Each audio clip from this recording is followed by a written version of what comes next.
Sardegna Live a compiu 8 annos. Da una bella pensata di Roberto e Cristina Zangianu er nascia una realtà po totus a Sardegna.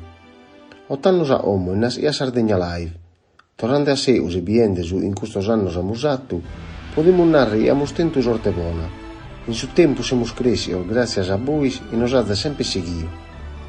Amus sempre triballau in s'impinno e sa seriedade, poi nascere una redazione giornalistica, pompiando sempre de accontentare a tutus. Non amus pizzi triballare in rete, online, ummis e siamo sempre presentes in mezzo al videre de Sardegna, per ontare ogni tipo di novidade.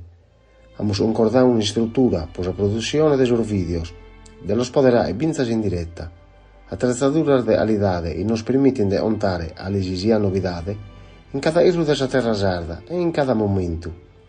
Amus aperto in su centro de Asteddu un ufficio nuovo, per seguire a crescere e per essere sempre più professionales. Amus dau voce a totus os sardos, a ende mannas, totu dar vidar minores, e tenimus in Sardegna. Tenimus a ore usta terra, e semus creande de buluà e bie die po die. Sul po omo semus rennescios a fare, nos ajuda e nos dà galu prorgana de seguir in custu aminu. Ustu tempus semus o nos ende de crisi a sa sanidade e a sa economia, a posto in pelea totu antos, e noi puru che semus in mesa usta crisi. Semus grande in totus as orzas e tenimus, pono e morre Sardegna Live. Sa lealtade e su rispettu, duas parábolas e da esempio amus posto in su triballo nostru e in sa vida nostra. Nos piague sempre a pompiare a innantis, pensando a nois e a ie cada die perde su propriu tempus por nos seguire.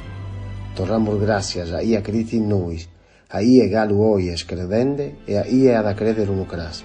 Gracias de oro, po ustos 8 annos o laos paris, po ustu bisu, e semus a ende, e iamos a fare cada dia in bois.